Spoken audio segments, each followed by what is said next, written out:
Russia has done something to put these two words, critical thinking, on a global scale. Because I've been working with these organizations, SkeptiCafe and Skeptic Society here in Latvia, for about the last 6 years. We've been organizing events like this, talking about critical thinking, about cognitive errors, about logical fallacies and other stuff. We've been organizing discussions in a bar almost every month. We have the discussions in a bar called Rabbit about science, about debunking myths, and so on. And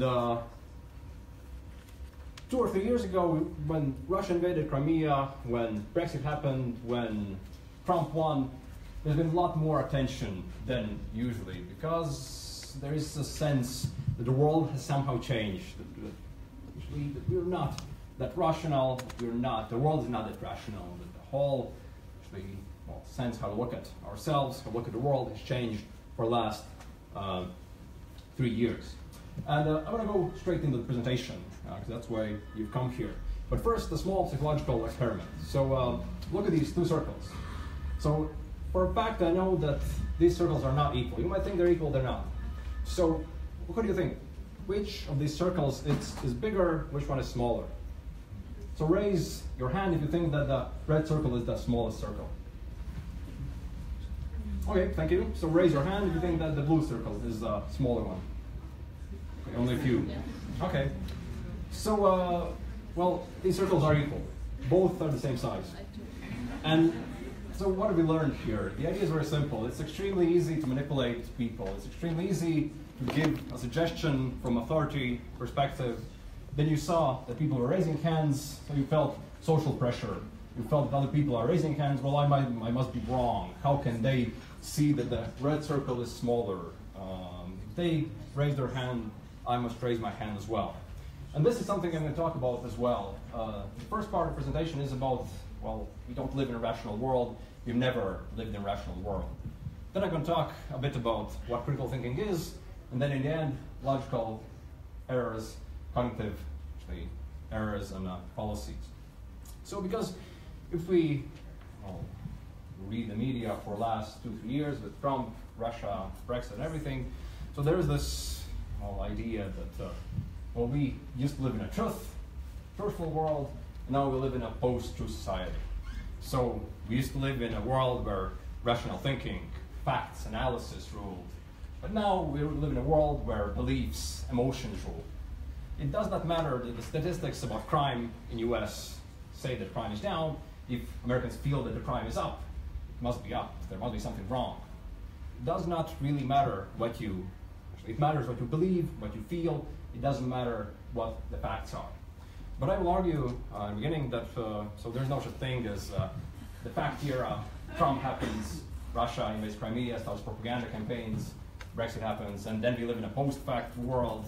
I will argue that we've always lived in an era where facts, rationality does not, critical thinking is not the dominant thing. Emotions have always ruled the world. We've never lived in a rational world. And we can see this irrationality all around us. I'm going to give you a couple of examples. Sensitive one for some of you, but religion. The idea of religion is that you must believe. So facts don't really matter, arguments don't really matter. Belief is virtue, it's something amazing. Just an anecdotal evidence, so in Latvia and elsewhere over the last years, some of you know what this is. This is the Church of Flying Spaghetti Monster. So when it has become official religion in Australia, in the US, in some countries in Europe, and in Latvia, when the Church of Flying Spaghetti Monster tried to get itself registered as a religious organization, the reply from authorities was that this religion promotes critical thinking. So you cannot register religion that promotes critical thinking in Latvia. So according to the authorities in Latvia, critical thinking is not part of religion. But and how can you imagine that people who believe in talking snakes, in a virgin birth, in the Great Flood, why would these people suddenly start thinking critically when there's Russian propaganda, when there are cases of manipulation in media and elsewhere? Why would they think critically? Another example, so that is all around us, astrology, horoscopes. From the last for poll last year, he and his poll. So how many people in Latvia do not read horoscopes and don't believe them? So any ideas? No, give me a percentage. How many do not read horoscopes? Don't believe them? 10. 20. 1%. Okay, you're actually far more critical than I am. According to polls, 40% do not read horoscopes, do not believe them. 60% read them and believe them in various degrees. Some totally believe them, some somewhat, some read them just for fun. But this means that essentially on half of date side will go on, the girl will like horoscopes, so nothing will really work out. So that's another thing. This is all around us. In Devon and in Delphi, there are sections for horoscopes. You can read your horoscope for this year and so on. Why essentially do people evaluate some news stories on Devon and Delphi if they have horoscope section, which is actually just blatantly made up stories? Another thing, medicine. In healthcare, there are a lot of pseudosciences out there, a lot of stuff about alternative medicine. The fact that vaccines have eradicated all these diseases and more, a lot of people don't trust the traditional medicine. They trust something alternative. They want something more. It doesn't really. So all of us most likely have heard this one story when your relative went to a doctor somewhere in Poland and the doctor saved her. But the problem with this is you always hear these miracle stories. You don't hear the statistics behind them. For example, there have been studies done about chiropractors in the US and in Europe. So chiropractors are those doctors who break your spine, put it in a place, and then your back pain will go away. You always hear about this one case when someone went to these miracle workers and they were healed. You don't hear the statistics. So about those chiropractors, so studies have been done, so people who go there, they've been interviewed afterwards. So for half of the people who go to these alternative doctors, they get worse. So statistics say that alternative medicine, this is just one example, but also homeopathy does not work. Rigver most likely does not work here in Latvia. I'm going to talk about that far more. But alternative medicine, homeopathy, all the others, alternative treatments, definitely popular. Why would people who don't trust regular traditional medicine, why would they be critically thinking about other areas as well? Conspiracy theories. Most likely no one of you believes in any conspiracy theories, but they are out there. George Soros is definitely influencing Latvia. That's the most widespread conspiracy here for Latvians, but also far more. And they are out there, they exist. But you don't have to look even so far. And every day we are bombarded with commercials, which is essentially pure manipulation. So here, they're selling cars, Mustangs. But they're not selling you simply the car, they're selling you status. So if you buy this car, you'll get women, you'll be a real man, and so on. Commercials every day bombard us, try to manipulate us. And commercials are used essentially by almost everyone. Politicians, ideas, countries even. So we're constantly bombarded by these manipulating messages and attempts to change what we think. My favorite example about this is about Coca-Cola, which created Santa Claus as we know it. Another story about the Coca-Cola company. So who knows how Fanta was created? One person, two, some know, okay. But the idea is that during the Second World War, Nazi Germany is cut off from the West. The sales of Coke plummet because it's the drink of the Americans, the Western imperialists, the raw materials, you can't get them. So Coca-Cola company in Germany, they invent Fanta. So Fanta is Nazi Coke. And this is essentially one way how to manipulate the consumers who don't want to buy this American-made drink so they would get better sales. So commercials, we're going to talk about that much more, try to use different, well, mostly emotions and other stuff to manipulate people. Critical thinking is highly relevant to avoid scams and so on. Another thing, very often in politics, we hear interesting cases and interesting things happen there. So this one is about this dog food in Latvia, doggo. So a couple of years ago, the scientists, veterinary doctors, they noticed increase in the trend that dogs feed this dog food, doggo, they get sick more and they die. So they go to state institutions, they complain about it. The politicians get involved very soon, and they say, so this is a case, one of the politicians in Latvia says, I fed my dog with this food, doggo, so too close, the Minister of Agriculture, I think. So he's fed his food with doggo food, and his dog is still alive, he's happy and prancing around, which means that this dog food is not unhealthy for dogs. So this is just one case. Another one is with Rigvir. You might have noticed it recently. For last year, doctors have been raising red flags and raising alarms that Rigvir does not have evidence that it actually works. At best, they have this level of evidence. They have some case reports, the experts who pledge that it works, but there are no proof that it actually works. Not all of these actually higher level of studies have been done. And this is from melanoma. If you look at different types of cancer, there is no proof. But the Ministry of Health says, no, everything's fine. The Minister of Health also says there is no problem. So very often there are these, actually politicians use all these manipulative methods to divert attention away from real problems for various reasons. And this in politics, it exists in many cases. So in Latvia, there can be, well, you can see at least, I don't know, 4 out of these media bubbles, these stories that the politicians tell about the world. So one definitely is the nationalist tale that essentially immigrants are bad, we must have Latvia for Latvians. There is the Russian narrative that influences a lot of, well, mostly Russian speakers in Latvia. Russia's good, liberated Crimea, and so on. There's definitely narrative about George Soros being the evildoer and trying to manipulate, I don't know, Latvian society for his own benefit. And also there are stories liberals tell the society. So in each political party and in each election, they try to manipulate the emotions with essentially cool ads. You most likely remember Schlesers as bulldozers, but there are many other interesting campaigns that we've had here in Latvia and elsewhere. All of this manipulation with the voters so they would give you their vote, their vote. Even more, you'll come across now and then a couple of people who say, so we live in this chaotic world, so you can't trust anyone. Everything is equally true. So it's absolute relativism. So as in this example, so there's something written on the floor. So one guy says it's 6, another guy says this means 9. So relativists would say that both people are right. But it's not the case, because this, whatever is put down on the floor, in different contexts, it would mean something. So if this is in a parking lot, it's either 6 or 9, depending on how you look at it.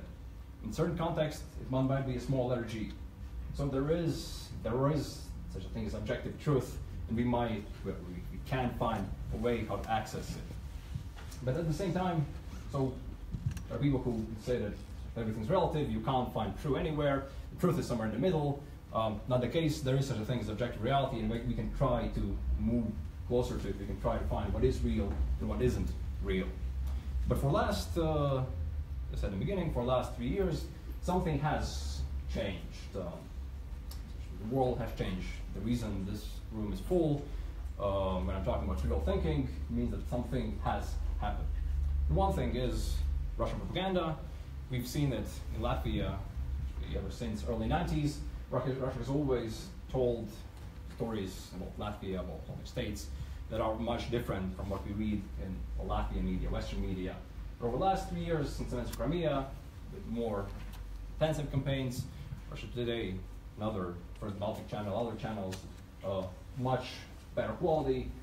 Russian stories are much more discussed. This is much more out there. Another thing, Brexit happens.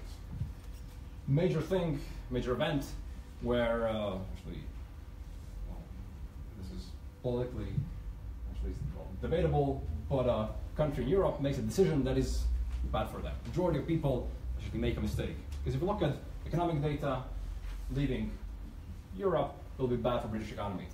Leaving Europe will not solve British problems with immigration and so on. But they make this vote, and they are willing to leave Europe. The same thing about Donald Trump. Here's a picture where he's essentially discussing Barack Obama that he needs to give his birth certificate to prove that he's not born in Kenya. But Donald Trump, a person who sells lies, made up stories all the time, he becomes US president. So as I said in the beginning, I would argue that always there has been this battle for hearts and minds over the last years, nothing has really changed. Russia, Brexit, Trump, this is nothing that new, that unique in the global scale. But what has changed is information itself, how we access it, how it can reach all of you. So historically, 20, 30 years ago, there used to be a couple of big newspapers, a couple of TV channels, radio channels. That's all there was. So they were so-called gatekeepers. So you had to go through certain editorial standards if you wanted to write a news story. If you wrote actually Light and Lies, most likely your editor would throw back your article and you wouldn't get published. There were gatekeepers, a couple of big TV channels, newspapers, radio channels. And the information that got through them was relatively, well, more or less okay quality, in some cases very good quality. This day and age, everyone can sell information, not only through social media, but also blogging, one thing, and many more ways how you can access and how you can become a distributor, a content creator. But the logic is much different than previously. So previously, you got your sales from ads in your TV channel or in your newspaper, but now it's all about clicks. So if you can get people to click on your article, you'll get paid for exposure to commercials in your blog, webpage, whatever. So there's this incentive to put on more provocative, more emotional titles, put out more essentially emotional, more shocking information. And this also explains how there are these web pages that actually have all their news that are only lies and propaganda, and why they are actually used by people like not reflecting on it. If they see this article, Latvia is spending on anniversary, this 100-year anniversary, what was it, 50 million euros, while Estonia and Lithuania spends only 8. So if you see this big title, most likely you'll be, like politicians, you'll be inclined to open it. And this is one of the fake news stories circled around by one of those portals, Kasiaks or some others that we have here in Latvia. What is real, what is not real. And as the time goes on, there's more and more information out there, online, more TV channels, more newspapers, if you will. We'll need ability to evaluate, to analyze more and more. And the solution to this that I am offering is, there are two options. So one is magical thinking, which is essentially actually a psychological term. Essentially the idea is that magically you think everything is possible, everything can be real. I don't know if I would, well, I'm going to talk about it more, but if I would say that there's a pink unicorn here, people who are engaged in magical thinking, they would say that, yeah, why not? I can't disprove it, there could be a pink unicorn. Critical thinking is exactly the opposite. So if I give you a claim, there's a unicorn in the room, you'll need some proof, you'll need some argument, you'll need some data, you'll need some evidence that it is there.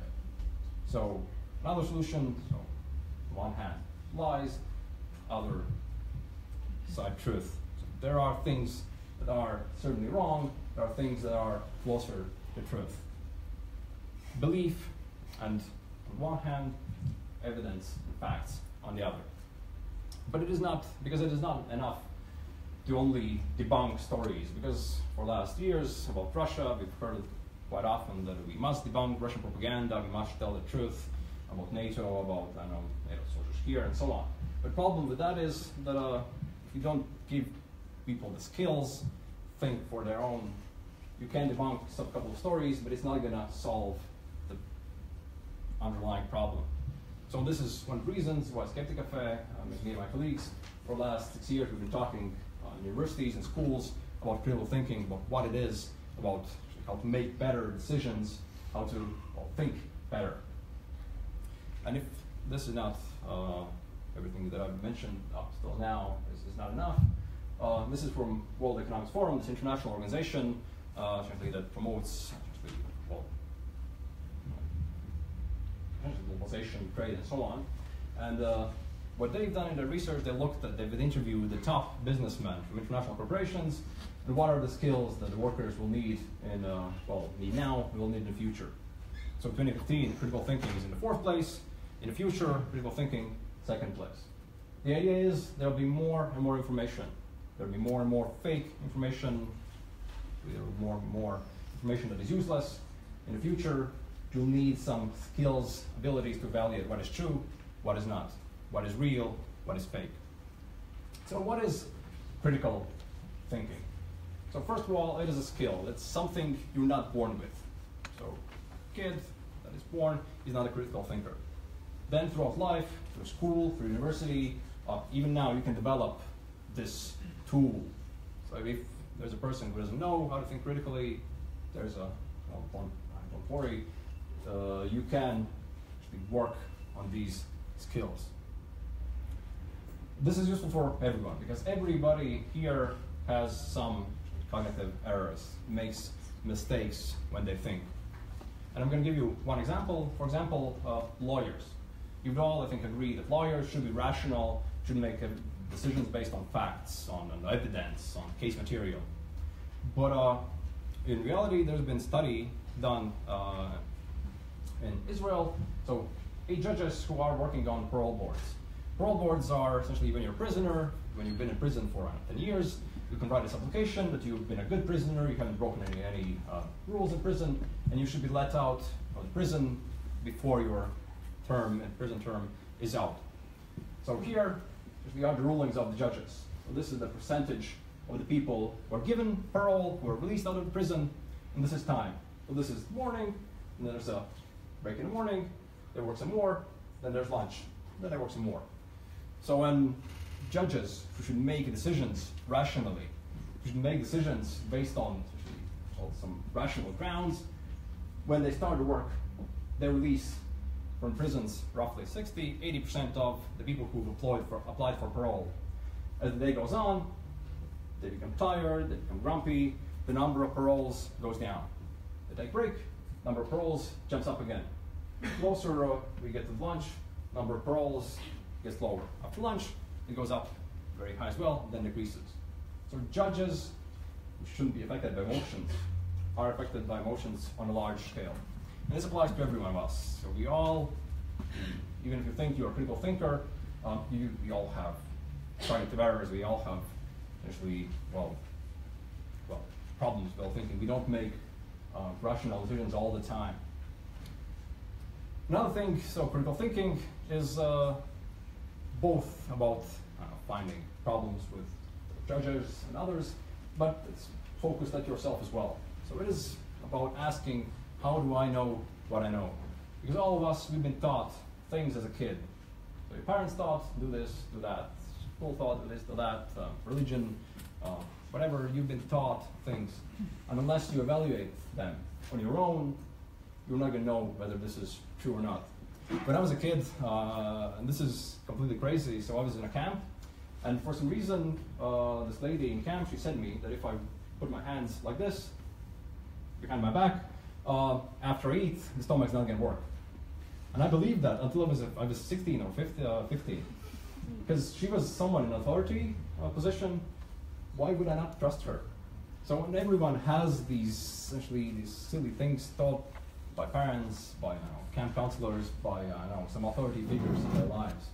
And unless we start thinking about them ourselves, so whether what I believe in is true or not, we're simply gonna, act on something that someone has said, someone has made us believe. Something we have accepted without thinking critically and evaluating it.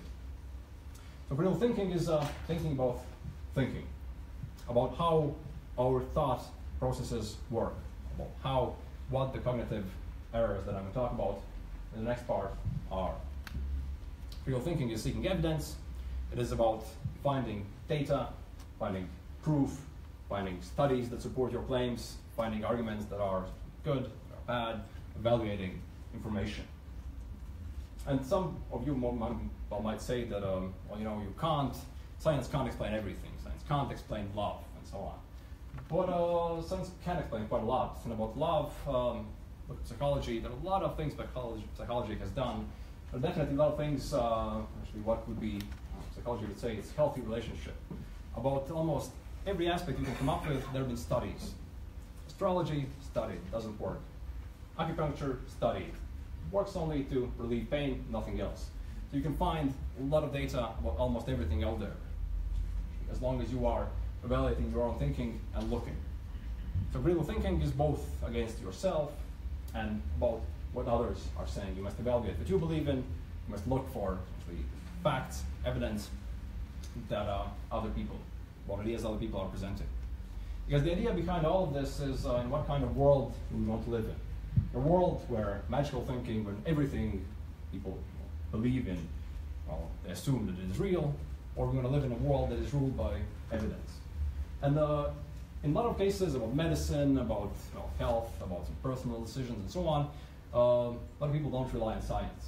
But sometimes, well, not sometimes, but in some cases where the science works in such a blatant ways that you cannot really deny that there's no alternative to science, people accept it undeniably. For example, about pilots in the of the airplanes. So, would you fly with an airplane that is flown by a pilot that has gone through pilot school, has been flying for years and years, and has a lot of experience, has learned all the physics behind it, all the buttons and everything? Or would you accept the possibility to fly with a pilot that has come, who claims that he can fly this plane because he has had a religious awakening, inspiration? So for planes, it's a no-brainer. You would fly with a real pilot. For health, a lot of people would choose the later, the person who has had some religious awakening, because for them it feels a normal alternative. I know the same about astrology and so on and so on. A lot of people in these non-technical areas of life that seem mysterious, full of mystery, and it's hard to grasp, they would choose not to be led by evidence, by science. They would choose something else. Another example about healthcare.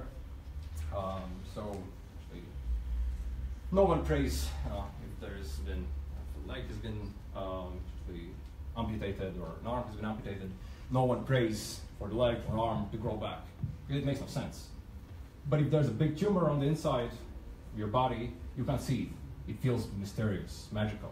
When people pray for it, they go to alternative medicine doctors and they try to actually, get some magical healing solutions for their problems. So in my worldview is that science, evidence, critical thinking should be the things that should lead us. And one thing, so in this presentation I cannot cover it all, but what I want to talk about is cognitive errors. These things all of us have, also in the sheets, that make us make bad decisions, that allow others to manipulate with us. So there are many of those. And you'll have to help me with examples. For example, one of the ones that is quite commonly heard is negative proof, the argument from ignorance. So someone gives you a unique claim. I can turn into a unicorn. There is a unicorn on this stage. So the logical thing would be for the person to prove it. If there's an invisible unicorn, I have to, give you some special glasses, or the person should turn into the unicorn. But this is not what happens very often. Very often, the other thing happens. You cannot prove that I do not. So you try. So extraordinary claims require extraordinary evidence. If you say that you can heal some of your hands, if you say that you are a unicorn, you must prove it. The burden of proof is on you. So any other examples that you can name about the argument from ignorance? Someone who says he can or can't do something and doesn't give the proof. Illusionists? Yeah, so what do you mean? You asked me? Yeah. Oh, sorry, they are showing some illusions. Mm-hmm. They are not explaining them, but there is a rational explaining for that tricks. Yep, and they do not actually. But they are not telling exactly. You can prove that it's not an illusion.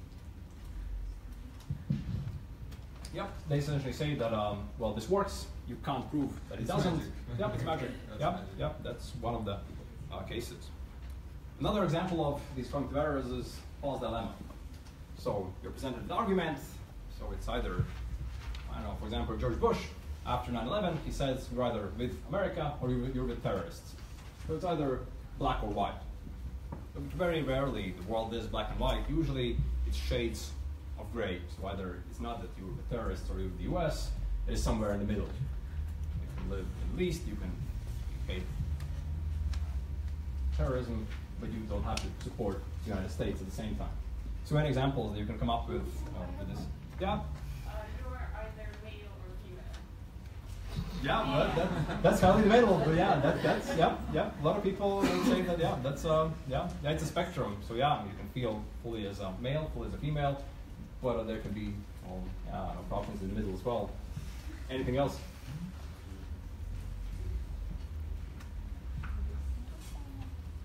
Yeah, sure. You're either a religious person or an atheist. Oh yeah, definitely. So you can be also an agnostic. You can be a lot of things. You can believe in many religions at the same time as well. So there are a lot of options for this. A simpler one. So ad hominem, personal attack. Actually, you're wrong because you're stupid. You're wrong because actually you're because you're female. You don't know anything. You can't comment on anything about abortion because you are male. It doesn't matter if you're a doctor, you're a guy, you can't comment on abortion. Any other examples of ad hominem? This is an easy one, yeah? You can't be a good doctor if you're black. Yeah, this is all about that, about racism, about all these stereotypes and so on. So you use some personal attribute. So, I don't know, for example, I'm on stage, I don't have a tie, so how can I present stuff like jeans? I'm not professional, shouldn't be, why is he talking about this stuff? Another example of these cognitive errors, straw man.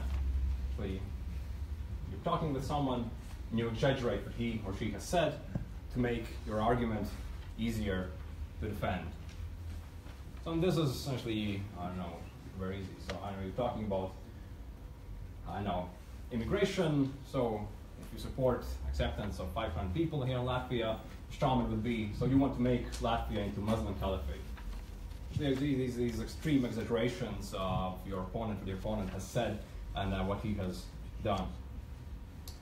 Another one, slippery slope. So if A will happen, it will lead to B, to C, and to D. And it's even worse and worse and worse.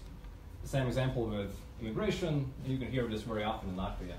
Or if we let these 500 immigrants here, soon they'll bring their families, their kids, soon they'll ask if their religion is given equal status, and after some time we'll live in an Islamic caliphate, run by Sharia law.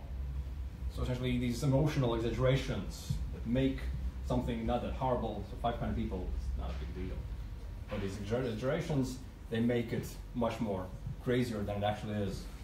So any examples from you? Yeah, sure. If I'll be late for class and I will fail the exam, then I will drop out of school and then I will never find a job. Yeah, definitely. Yeah, if you don't learn, don't attend classes, everything will be horrible in your life. Any other examples?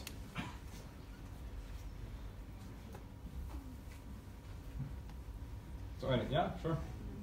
If you're a girl and you are smart, then you will be too smart and nobody will ever like you, so you'll never get married. Yeah. And done a lot of these. You're going to hear these both from your parents, in school, in media, and politics as well. Anything else?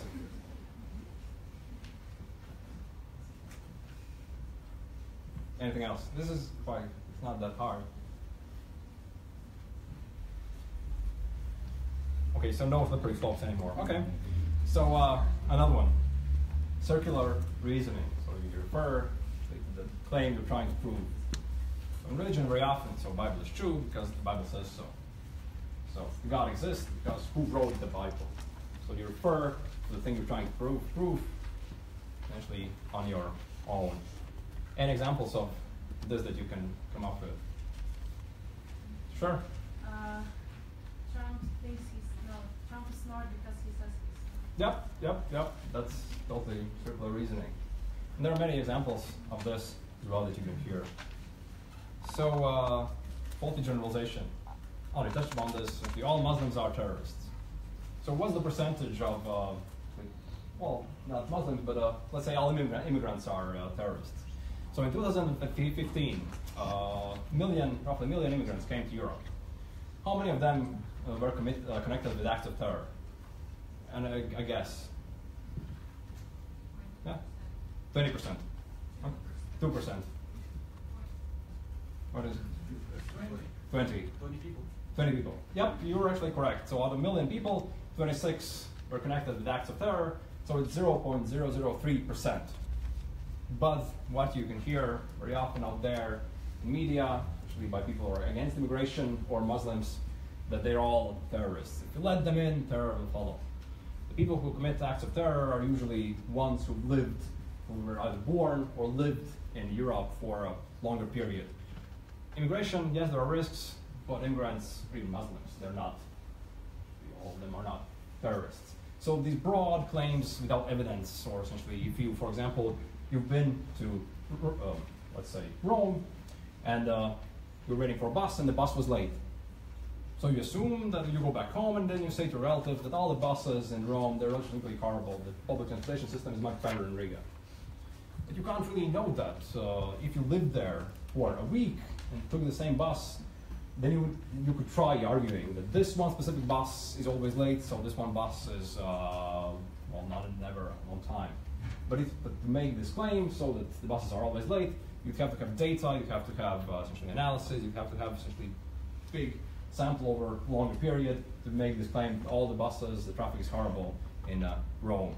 So faulty generalization based on a way too small sample. Any examples of this? Of faulty generalizations? Sure. Every man is the same. Yeah. All women is a bad drivers. Yeah. Anything else? All blondes are stupid. Yep. All blondes are stupid, yep. So when you can hear a lot of these all across as well. The next one, the reference to authority, tradition, popularity. So this is pretty simple. So I'm on a stage, I'm telling you things, so I know what I'm talking about. He's a politician, he must know something about, I don't know, abortion, immigration, about whatever issue politician is talking about. So he's a professor, so this means that he can comment on various issues that are not connected with this field. In Latvia, we have a couple of professors who have PhDs, and they comment on a lot of stuff they shouldn't be commenting on, that is not related with their field. So this is pretty obvious. So the next one, post hoc ergo propter hoc. So essentially, faulty correlation. So if something happens, there's a causal relation, something happens, something else happens, it's not necessarily correlation. So you can find online these funny graphs, for example, over the last decade, number of pirate incidents near the coast of Somalia has gone up. So it correlates with global warming. Global warming has also gone up. So any other examples of faulty correlations? Coincidence is well interpreted as a correlation. Yeah? I'm bad with men because I'm Gemini. Yeah, definitely. So there's no correlation between your star sign and what's your dating life. Anything else? Yeah, sure. Number of appearances of Nicolas Cage and the suicide rate. Yeah, no correlation. Yeah, but yeah, you can find these coincidences online. There are a lot of these statistics that simply do not correlate. But if you look at the graphs, they are there. So the next one, red herring. So herring is fish. Red means that it's in red color. Something to draw your attention away. For example, I don't know, you could say, so you might have been caught speeding, so you've been given a ticket, and you could say that, well, why aren't they catching the real criminals? I haven't done anything. You should be catching actually the big criminals. Or, I don't know, if you don't pay your taxes, the same thing you would say that, well, okay, I might not pay my taxes, but politicians are the ones who are stealing from the country. So these loud claims that usually try to shift away the attention from what we are discussing currently. An example of red herring you can come up with some loud diversions of attention.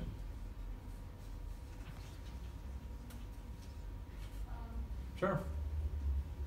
There was this accusation of sexual harassment from Kevin Spacey, and immediately afterwards he came out as gay, so that might have been like kind of thing, like, oh, look at me, I'm a good person. Yeah, to shift attention away from what we're discussing by making loud arguments. Yeah. Another one, non sequitur, or it means it does not follow. For example, he has a BMW, it must mean that he is a rich person.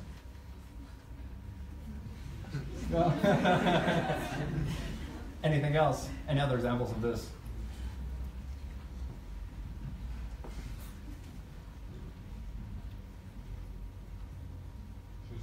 She's a bad driver. I bet she's blonde. Yeah, there's no correlation between in these two. So essentially, these claims are not connected between one and another. And now we're moving towards, so these first were essentially these logical fallacies. Now we're moving to essentially these cognitive errors that people tend to make. And one is essentially represented as heuristic, that if something looks like something, we assume that they are equal. For example, if you see a guy in the street, he's wearing there's a beard, long hair, he's wearing lumberjack shirt, and he's a bit dirty. So you might assume that he's not that rich, that he looks like a lumberjack, that he's not actually a wealthy man. Well, at the same time, most likely he works from Microsoft or IBM, he's simply a hipster. So it doesn't mean what you see and how it looks, it doesn't say anything about him. So we assume that something is similar to what we know, actually that, well, we put things in categories familiar to us. We don't really look at the real situation. So any examples you can come up with this representative heuristic? He's wearing a doctor's uniform, so he must be a doctor. Yep, this is very often in the commercials. They put someone in a doctor's uniform and he says something, and people assume immediately that he's smart, he knows what he's talking about. The same thing as with lumberjack shirt. Any other examples? He's wearing a suit. That means he's successful. Yeah. He looks like a successful person. What's your stereotype of a successful person? And yeah, you had it. Because glasses, so you're smart. Yeah. So essentially, it looks like a smart person. Another way, and you see this every day you go to a supermarket, if you say that the price is something, but you give a discount, people are more inclined to buy the thing. You put an anchor somewhere, and then if you say, actually, this is much cheaper because I give you a discount, people are more inclined to buy it. For example, there's, for Bentleys, over the last decades, there's always been a problem. So Bentley, usually in a car show, is the most expensive car. And because of this, people don't buy Bentleys. So what the solution that this company came up with, they take their cars, not to car shows, they take their cars to yacht shows. So if you buy a yacht that costs millions, so if you're going to buy a Bentley that costs $100,000, it's not that expensive compared to yachts. So you can use this if you know essentially how to manipulate, or if you know that people are trying to manipulate you in this way, you can avoid being manipulated. Another cognitive error is affect heuristic. Essentially, if you are under emotions, both positive and negative, it influences how you think. So if you are happy, most likely you will buy stuff, most likely you'll be essentially enthusiastic, you'll agree to things. If you're unhappy, you're not going to agree to things, you'll be essentially, you want to go away, not to do stuff. And this is the reason why if there's someone trying to sell you something, he's going to try to pretend that he's your best friend, he's going to make jokes, he's going to be essentially friendly, so that he will put you in a good mood. because it's easier to make a sale in that way. Another example of manipulating, and this has been very topical since Donald Trump, essentially, and it's called gaslighting, and in Latvian there is no such word how to describe this, but essentially the idea is that the lie is so confident that you're shocked, that essentially you can't really believe that the person is lying. And Donald Trump does this all the time. For example, so I know you must have heard his infamous video that he's recorded saying that essentially he's rich and he can get away with anything, he can even grab them by the pussy. Now Donald Trump is saying he hasn't said it. And he says it with such a confidence that you're shocked. Well, like, I sort of heard it. How can he lie so blatantly? The same thing about, Donald Trump does that almost all the time. But the idea is you lie or you present misleading information with such a confidence that you leave people shocked, discussing their own sanity. To some extent, in the beginning about the circles, the same thing. So I make a very assertive claim, they're not the same. So you who started initially thinking that they are both the same, you start doubting yourself. Actually, another way of manipulating people. Another one that I want to talk about is this requires a bit more explanation. So DPTs. So what are DPTs? These are these things that sound profound. For example, love is just a word. It sounds very deep, but at the same time, you say that love is just a word. Well, cow is just a word. Burger is just a word. It doesn't really mean anything. It is true, but trivial. On the other hand, at the same time, this is essentially all words are abstractions. This is a faulty generalization. If this was true, it would be amazing, but this actually doesn't mean anything. So for example, this is, so science can't explain love. It sounds very profound, very deep, but science can. There are essentially, these are electrochemical reactions in our hand, in our brains. You can essentially, give a scale from 1 to 10, how much you love the person. You can say what is healthy, what is not. So essentially, these are these very profound things that make you think, but they don't have much deeper meaning. And this is very often, if you go to a faith healer or alternative medicine, very often they use these profound sayings that make you think, make you feel smart, but they don't really have any bigger meaning than, just essentially emotional value that they have. And to make this even more complicated, so there are these cognitive errors, there are these logical fallacies.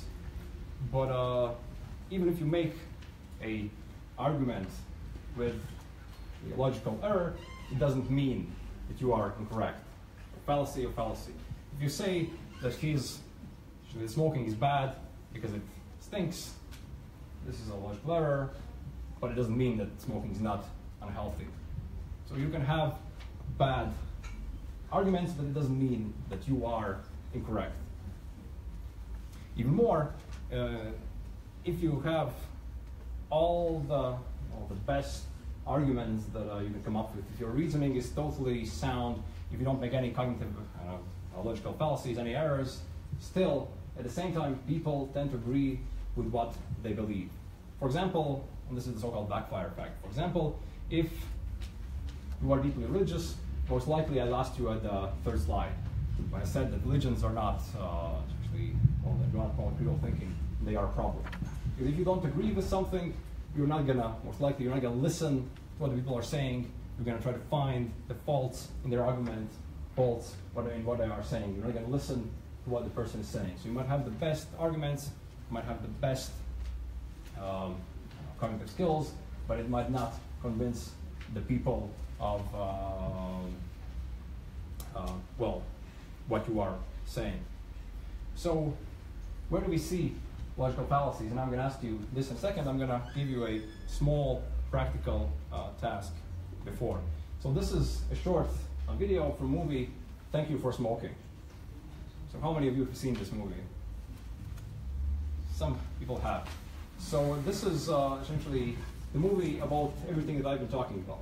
So this is about a guy who defends big cigarette lobbying companies for a living. And he uses these ways of manipulating the people for a living. And here is a short excerpt of what he says and what he does. And this is what all the movie is about, how to spin the stories, how to manipulate the information. So, you're going to watch this. This is about 2 minutes. And after that, I'm going to ask you, so what logical fallacies he used to sell cigarettes in this short video clip.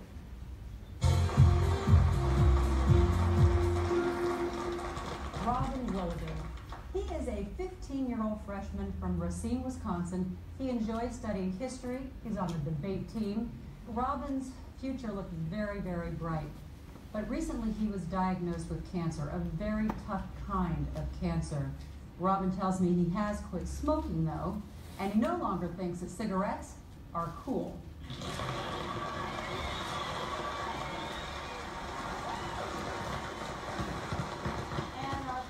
Today is Nick Naylor. Mr. Naylor is the Vice President of the Academy of Tobacco Studies. Now, they are the tobacco industry's main lobby in Washington, D.C., and Mr. Naylor is their chief spokesman.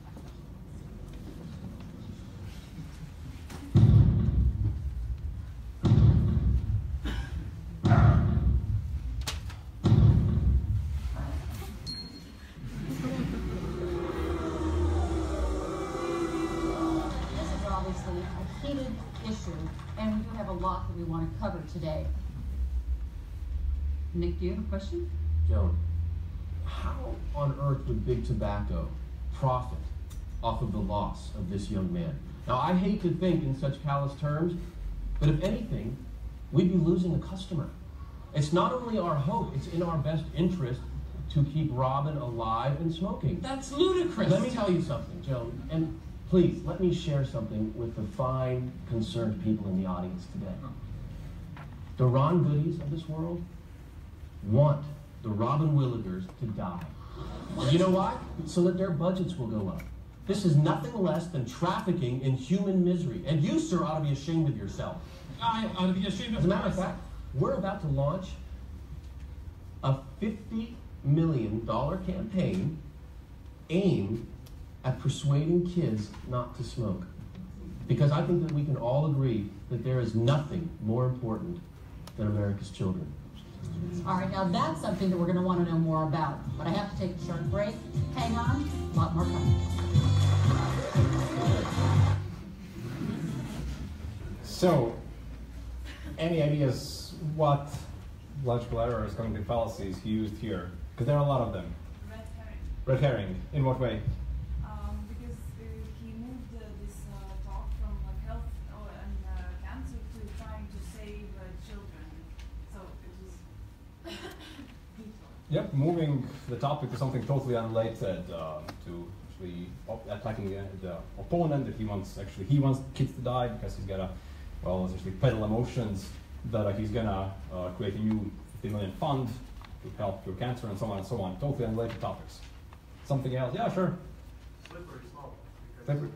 you exaggerate that the health will lead to a good solution in the end of the day. Yeah, you can use the slippery slope in a positive way as well. So essentially, he's gonna do this, and he's actually gonna help the cancer kids. Anything else?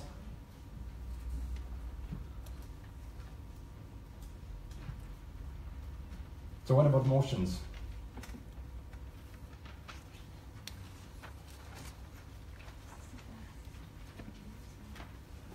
So how were emotions used in the video? You mean that he called everyone really rational and smart people? So he made a positive vibe to start his campaign. Yeah, we all want this, exactly, and we all want good. So this includes that he's actually a good guy because he's with everyone else. Anything else about emotions? Saving children, yes, we all want to save kids because this is very emotional to read on. So we try to get the public to sympathize with him. Anything else about emotions? Identifying a new villain. Yeah, that he's the good guy. Essentially, people actually working in organizations that protect cancer patients. They are the ones essentially who are peddling the misery of these people. Anything else about emotions? Opponents, he played on opponents' emotions, that they couldn't give normal, like, reasoning facts back. They only, like, stumbled and didn't say back anything else. Yeah, shocking. Essentially gaslighting in this case. That he's saying so shocking things that he leaves this guy speechless. How can he say this? Anything else? Even the handshakes probably not used to emotions. Yeah, that he's a friend with the kid. So the kid essentially, he's gonna invest $50 million into research into cancer cures or whatever, and the kid supports him. Anything else about emotions? He ended his speech on a really good note, so he left a good impression. Yeah. So all you're focusing on this guy. For the beginning, the lady who was the moderator, she was also using emotions. She was trying to spin the discussion in a certain way. So poor cancer kid, who'd been smoking cigarettes, actually also very emotional. She might be right, but still this was an emotional way how to manipulate with people. But any other logical errors that you found? I'll be talking about emotions.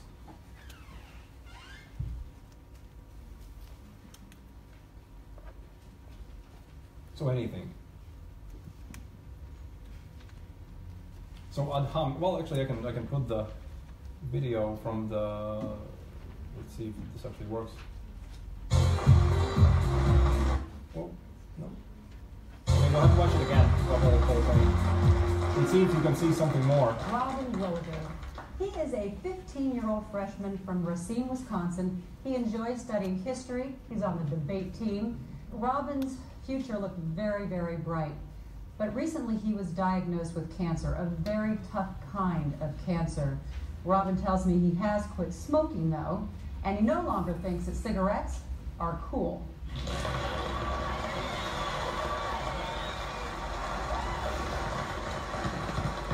And our final guest today is Nick Naylor. Mr. Naylor is the vice president of the Academy of Tobacco Studies. Now, they are the tobacco industry's main lobby in Washington, D.C., and Mr. Naylor is their chief spokesman.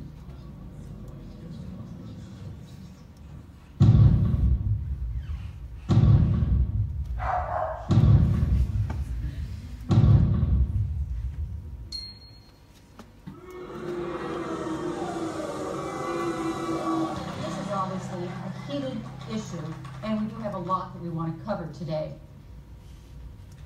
Nick, do you have a question? Joan, how on earth would big tobacco profit off of the loss of this young man? Now, I hate to think in such callous terms, but if anything, we'd be losing a customer. It's not only our hope, it's in our best interest to keep Robin alive and smoking. That's ludicrous. Let me tell you something, Joan, and please, let me share something with the fine, concerned people in the audience today. The Ron Goodies of this world want the Robin Willigers to die. You know why? So that their budgets will go up. This is nothing less than trafficking in human misery. And you, sir, ought to be ashamed of yourself. I ought to be ashamed of As a matter of fact, we're about to launch a $50 million campaign aimed at persuading kids not to smoke. Because I think that we can all agree that there is nothing more important than America's children. All right, now that's something that we're going to want to know more about. But I have to take a short break. Hang on, a lot more coming. So anything else you noticed? Yeah, sure. Shifting blame. Yeah, definitely. We didn't talk about this, but yeah, he's definitely doing that. Well, when Yeah. he starts to talk saying, if anything, we want him to be alive and keep on smoking, that's kind of not logical itself already. Yep, Saying that non sequitur. We don't want him to buy cigarettes even though it's our business, because then he's gonna die. I mean, Yep, it doesn't really, yeah, his logic is not. So he says there it. is something of the fact that we want to keep him alive because, so he can continue buying cigarettes, which makes sense, but also he's dying because of cigarettes. Yep, his logic is not sound. You could argue this is non sequitur. There is a flaws in his logic. Yeah. The patient, he says they want to keep kids away from smoking. He starts with talking that they will lose customer, and they are interested to keep him alive and smoking, the previous speakers, and at the end he says that they want to keep kids away from smoking. Yep, so he even contradicts himself even in this one speech or something. Yeah. I think also the lady was landing because she was also putting reference points, saying that like this guy do this and this guy do that, and so they must be like this or that. Yeah. And also we didn't have any like evidence that this boy actually is sick because of smoking. There are a million other reasons why he could have cancer actually. So also. Yeah, that is well. I could argue this as well. Yeah, and not a very nice kind of cancer. So it could literally be like foot cancer or something like that. yeah, very not specific. Yeah. So and the last thing about the logical errors of hominem, essentially Nick Naylor attacking this guy. He's the bad guy. He wants kids to die. His personal attack, trying to show that he's not the bad guy. He is the bad guy. So in this movie, Thank You for Smoking, it is filled with these ways how Nick Naylor tries to manipulate and spin the stories. So this is essentially one example of homework for you if you're interested in this more. Go home and watch the movie. Another movie that I can recommend to you is more about election campaigns, about essentially how Trump won, and it's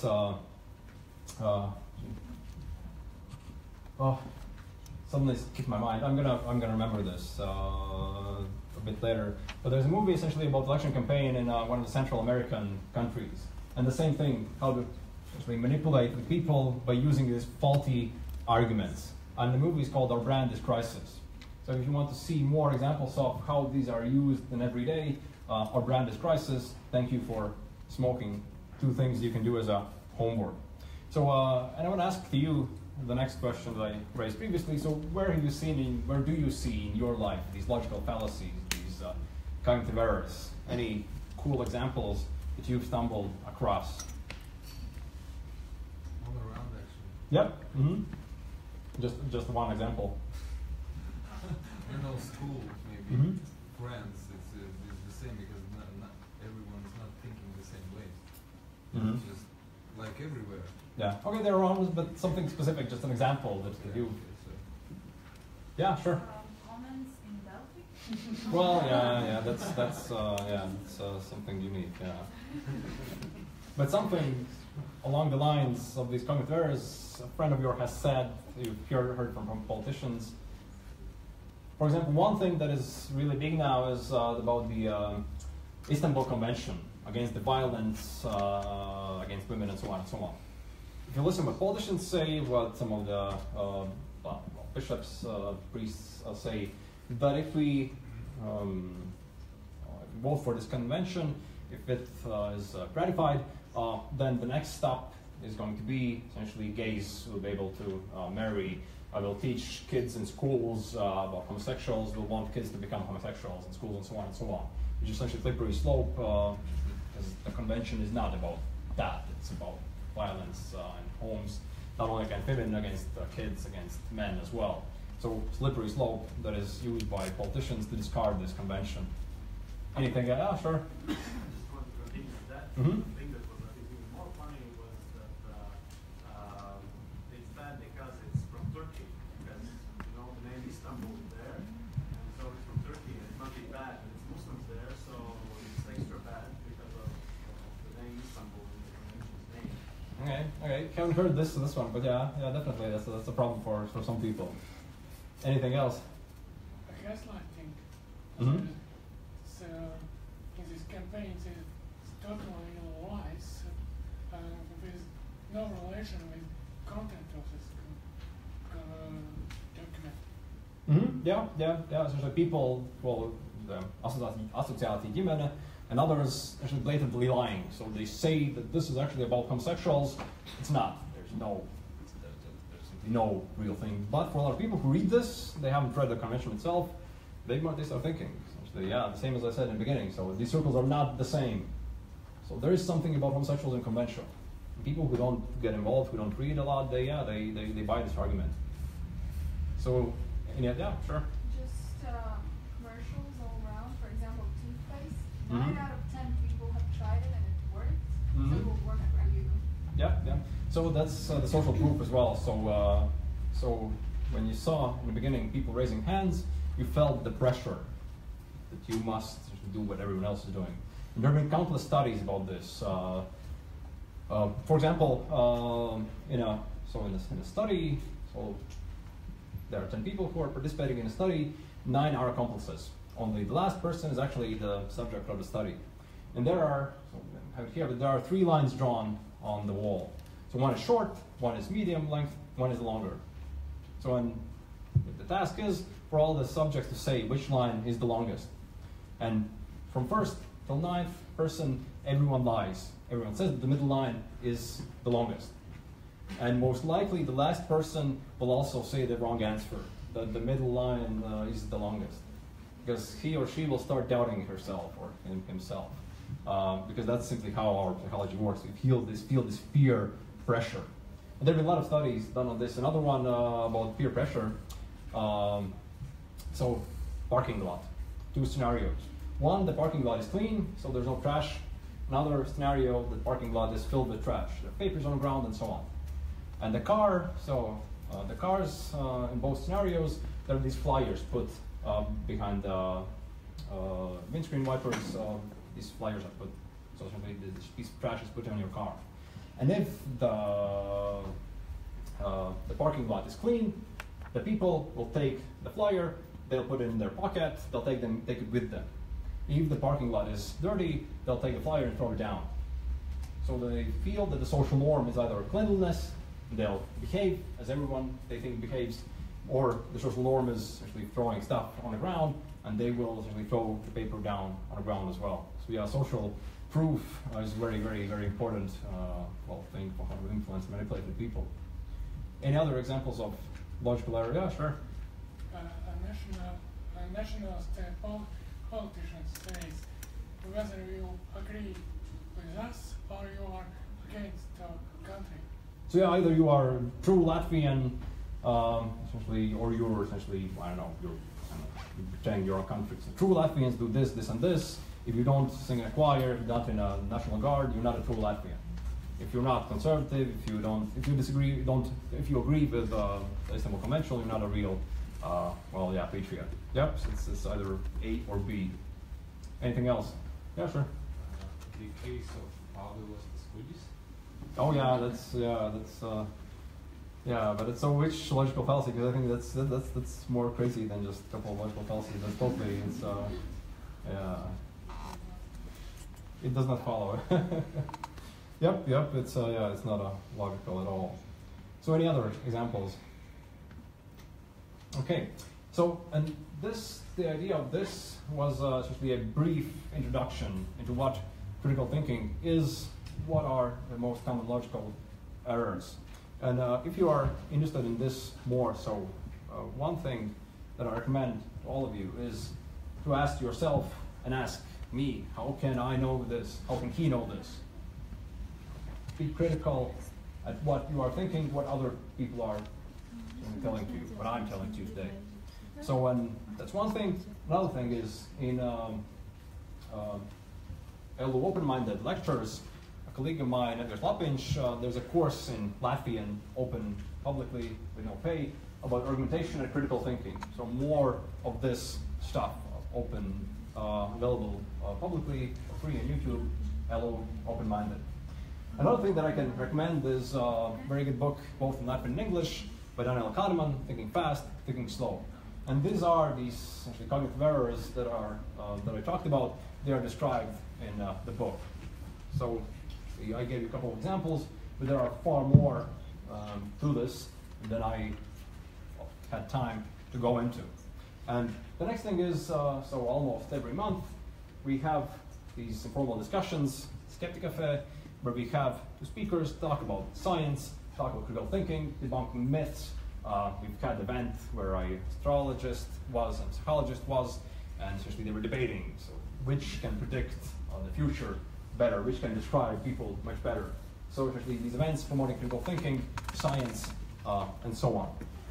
So,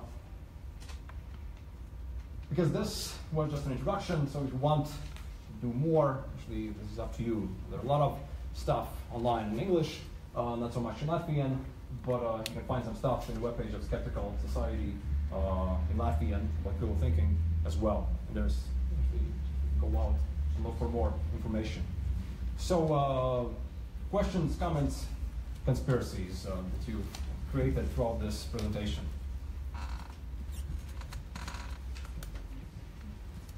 Yeah, sure. What do you believe? What do I believe? A lot of things. This is actually a very, very fundamental philosophical question. So about beliefs, because no one can research everything. I'm not a doctor myself. I have to trust someone. I'm not a physicist. I have to trust someone. But the idea is whom you trust. So you can trust a person who has spent his whole life studying, physics, who's spent his whole career, all his free time, learning laws of nature and laws of physics and so on. Or you can trust someone who has received a divine inspiration. In my opinion, I trust data, I trust experts, I trust, that's also a logical fallacy, trusting experts, of course, but still you have to trust someone, and I trust science, I believe in science, if you will, because that is the tool that provides us with the best way how to understand reality, how to measure things, how to essentially describe what the world is like. Anything else, it's a scientific method, doesn't work as well. And if we look at science, that's what has provided essentially us with everything you see around you. So projector, laptop, uploading, everything is a result of science, not a result of something else. The heat in this room also science. So actually science is all around us. And if I could say it, I believe in something, yeah, that is science. Yeah, sure. I want to ask about the point slippery slope, because it sounds also a lot like deduction, and deduction is also a part of science, and this is a point of view whereby silly things are exaggerated, but a lot of things, even in science, tests are made, and in tests there are made some deductions, and then some other things. So, yeah. I have to go back. There was this slide on these methods of science. So single case study, then larger, then cohort, meta-analysis, and so on. So if you make one study based on deduction, there's just one study. If you have a lot of essentially what you need, so a conclusion made on deduction, it's a complete conclusion. So you need more evidence, more data, more studies, essentially to assume that your conclusion from deduction is correct, because deducing is not always the best way also in science. You can do it, but you need more evidence to make a strong argument, strong claim. Deduction is not a perfect method of analysis. So anything else? Was the red ring really the same size as blue? What? Was the red ring really the same size as blue one? Yeah, they were. Because I just changed the color and it shouldn't. But the same thing. So if there are no more questions, let's thank the Mill for this event, and we can,